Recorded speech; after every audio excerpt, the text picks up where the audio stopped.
So welcome to our SSC 2025 edge channel.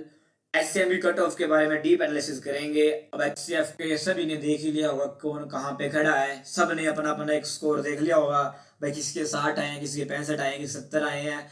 अब सब लोग कंफ्यूज इसलिए हैं कि भाई आपका सिलेक्शन होगा या you are on the border line.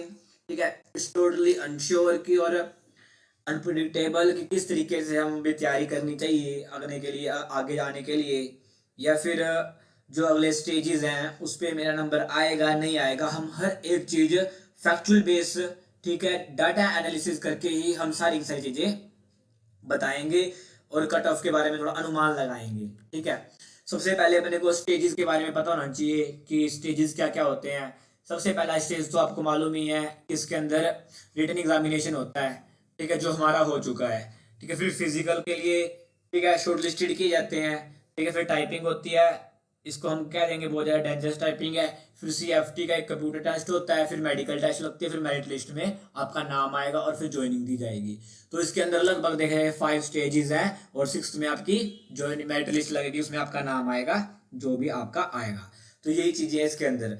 ठीक है, जिनको स्टेजेस के बारे में मालूम नहीं था वो इन स्टेजेस से पता चल जाएगा कि ये इस प्रकार के स्टेजेस होते हैं। ठीक है, अब देख लेते हैं कि लास्ट टाइम 2022 के अंदर जब कट ऑफ गई थी या सब कुछ किया था वहाँ, उस प्रकार से हम उसका ना क्या कहते हैं एनालिसिस करेंगे, कंपैरिजन करेंगे क्या क्या होगा। देखो, लेवल ऑफ एग्जामिनेशन था जो लास्ट ईयर 2022 के अंदर हुआ था वो इजी था, लेकिन अब जो से एग्जामिनेशन हुआ है मॉडरेट टू हार्ड। इससे क्या होना चाहिए, कट ऑफ जो सी होनी चाहिए as compare to previous year कम होनी चाहिए। ठीक है जी। नंबर ऑफ स्टूडेंट अपीयर्ड हुए 21,42,000 बच्चों ने फॉर्म भरा था, जिसके अंदर से 11 लाख अपीयर हुए थे। लेकिन अब की बार 2025 के अंदर 9.40 लाख बच्चों ने फॉर्म भरा है, जिसके अंदर 3,21,205 बच्चे अपीयर हुए हैं। तो as compare to previous year number of students, लेकिन ये थोड़ा अनश्योर डाटा हो जाता है क्योंकि अब क्या पता उसके अंदर से 11 लाख बच्चों के अंदर से रद्दी बच्चे ज्यादा हों।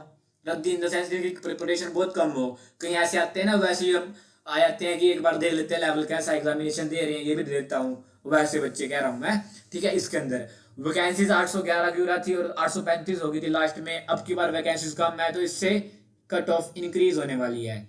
ठीक है, लेकिन सबसे बड़ा रोल क्या था, नेगेटिव मार्किंग का। अगर आपके 1/2 नेगेटिव मार्किंग थी, सपोज आपके 70 क्वेश्चन ठीक है और उसमें से 10 क्वेश्चन रॉन्ग है, तो आपके ओवरऑल मार्क्स कितने बनते थे, 65 बनते थे। लेकिन अब की अगर 70 ठीक है और 10 रॉन्ग है तो इसके अंदर आपके ओवरऑल मार्क्स बनेंगे 67.5, क्योंकि इसके अंदर 1/4 नेगेटिव मार्किंग है इस फॉर्मूला से और इसका ये चीज है। तो ये फैक्टर कम कम जोन सी हमारी वो होती है नेगेटिव मार्किंग के अंदर, जो कट ऑफ है इंक्रीज करेगा भाई। ठीक है, और नॉर्मलाइजेशन जो पहले स्कोर हुआ करता था, मान लो 3 बच्चे हैं, एक के 50 मार्क्स आए हैं, एक के 60 मार्क्स आए हैं, एक के 70 मार्क्स आए हैं। तो पहले क्या करते थे, 50 वाले के 70 कर दिया करते थे और 60 वाले के भी 70 कर दिया करते थे। 70 वाले के 1-2 नंबर बढ़ा दिया करते थे या फिर कम कर दिया करते थे। लेकिन अब क्या करेंगे, जैसे 50 आया है, 60 आया है और 70 आया है ना, तो अब 70 वाले के 10 नंबर कम कर दिए जाएंगे और 50 वाले के बढ़ा दिए जाएंगे। तो इससे भी कट ऑफ डिक्रीज करेगी। तो ओवरऑल जो फैक्टर हमने इसमें देख लिया है वो क्या है, हमने इसके अंदर जो फैक्टर देखा है ना भाई, वो है इस चीज के अंदर जो हमने फैक्टर देखा है इसके अंदर कि 3 चीजें ऐसी है जो कट ऑफ डिक्रीज कर रही है और 2 चीजें ऐसी है जो कट ऑफ इंक्रीज कर रही है, लेवल वगैरह। तो ओवरऑल अगर हम देखे जाए तो उसको न्यूट्रल मान के चल सकते हैं वर्स्ट टू वर्स्ट एक्सपीरियंस के अंदर। ठीक है, तो अब बच्चों के अंदर क्या आ रहा है, 64,409 बच्चों का डाटा आ गया, लेकिन अब 70,000 तक का डाटा आ गया अगर आप चेक करोगे। ठीक है, वो रैंक मित्र रिलीज कर देगा, लेकिन डाटा में ज्यादा वेरिएशन नहीं आने वाले। मोस्ट ऑफ द जो बच्चे को लगता है या करने को होता है कि भाई मेरा हो जाएगा, वो ही डालता है इसके अंदर रैंक मित्रा के ऊपर। ठीक है, 3,21,000 का डाटा है और लगभग 65,000 का आ गया है, लगभग 5 गुना बच्चों का। ठीक है, 5 गुना ये है, उसमें से कहीं भीड़ होती है कहीं वो होती है। तो हम डिस्कशन करते हैं। सबसे जो सी वो है ना हार्डेस्ट शिफ्ट ये है, देखो 8 जनवरी की सबसे ज्यादा हार्डेस्ट शिफ्ट है। ये हार्डेस्ट शिफ्ट दिख रही है क्या नीचे, बिल्कुल नीचे, ये हार्डेस्ट शिफ्ट है 8 जनवरी की 52। और सबसे इजी शिफ्ट क्या है, 8 जनवरी की है थर्ड शिफ्ट 59। तो इसका नॉर्मलाइजेशन मेथड क्या होगा, इसके अंदर 58 56, तो इसका जो 55 इसका क्या होगा, एवरेज स्कोर आ जाएगा सभी शिफ्ट का। अगर 55 एवरेज स्कोर आ गया तो जो सी लास्ट शिफ्ट होएगी ना, ये लास्ट शिफ्ट, इसके -4 से -5 नंबर होंगे। नीचे वाली के जोन से होंगे -4 से -4.5 नंबर होंगे। इसके 10th वाली के जोन से होंगे -3 नंबर होंगे। ये 56 वाली के जोन से -1 से 2 नंबर होंगे। ऐसे ये माइनस का 1 नंबर होगा इनके। ये न्यूट्रल रहेगी, ±0.5 हो सकता है ये दोनों के लिए, ठीक है। इसके अंदर 1 बढ़ेगा, इसके अंदर 2 बढ़ेंगे, इसके अंदर 3 बढ़ेंगे नंबर, बस ज्यादा कुछ नहीं होगा, ठीक है। बिल्कुल इजीएस्ट, और उसके अंदर ±4 होगा, मैक्स टू मैक्स 5 होगा और इससे ज्यादा नहीं होगा, ठीक है जी। तो अब हम डिस्कशन करते हैं। हमने सबसे पहले ये डिस्कशन कर ली प्रीवियस ईयर के अंदर जो कट ऑफ गई थी 2022 के अंदर ईडब्ल्यूएस की लगभग 66 गई थी कुछ समथिंग, और यूआर की 71 पॉइंट समथिंग गई थी, ठीक है। तो किन किन बच्चों को प्रिपरेशन करनी चाहिए? सबसे पहले उन बच्चों को प्रिपरेशन करनी चाहिए जिनकी रैंक 15,000 से नीचे आ रही है, रैंक मित्रा के ऊपर 15,000 से नीचे रैंक आ रही है, ठीक है।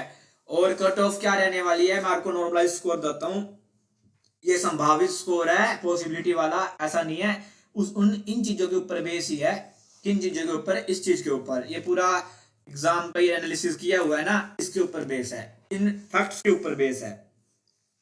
यूआर की कट ऑफ जोन सी रहने वाली है, ठीक है, वो 71 से लेकर 74 तक रहने वाली है। इसका रीजन बताऊंगा क्यों रहने वाली है, ठीक है। ईडब्ल्यूएस की जो कट ऑफ रहने वाली है भाई 68 से 71 तक का रहने वाला है, ठीक है। ये मेल की बता रहा हूँ, फीमेल की भी पता चलेगी, ठीक है। ओबीसी की जो रहने वाली है 69 टू 72 तक लगा लो भाई, ठीक है। एससी की जो रहेगी 63 टू 66 तक रहेगी, और जो एसटी की रहेगी वो 60 से 63 तक रहेगी। फीमेल की आ जाते हैं आंकड़ों में 65 से 68 तक, ठीक है, 59 से 63 तक ईडब्ल्यूएस की होगी है।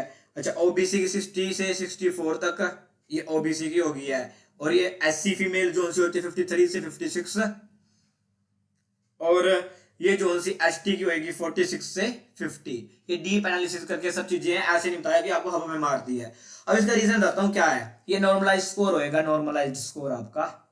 अब इसका कारण बताता हूँ क्या चीज होगी, इसका रीजन ऐसा क्यों है मैं बताता हूँ आपको।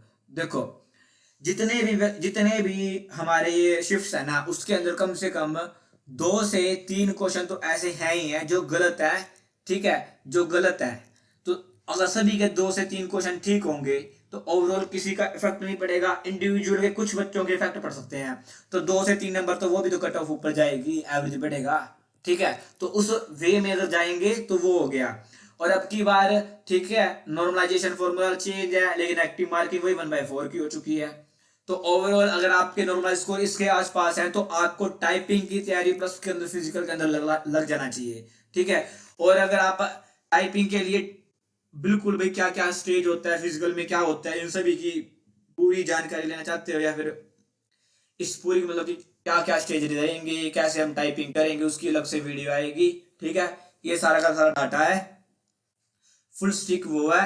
ये पॉसिबिलिटी बताइए आपको, ना कि ये। लेकिन ये अगर आप ये बोलोगे भाई 60 रहेगी कट ऑफ, फिर तो भाई 63 भी रह सकती है, फिर तो भाई 55 भी रह सकती है कट ऑफ, फिर तो भाई 50 भी कट ऑफ रह सकती है, ठीक है। ये सारा का सारा डाटा आपको मैंने बता दिया, कट ऑफ है आपकी। थैंक यू, मिलते हैं टाइपिंग वाली वीडियो में, और कैसे टाइपिंग करें, कैसे टाइपिंग होती है, पेज भी होती है, बैक स्पेस अलाउड होएगा, कितने वर्ड लिखने होंगे, कितने अपने को मिनट मिलेंगे, सब कुछ का डीप एनालिसिस एक वीडियो लेके आऊंगा, ठीक है, उसके ऊपर कर देंगे। अगर आपको भी टाइपिंग की वीडियो चाहिए तो कमेंट करके बता देना, तभी टाइपिंग की वीडियो आएगी। Thank you. अगर आप इस चैनल पे पहली बार आए, सब्सक्राइब मार दो भाई।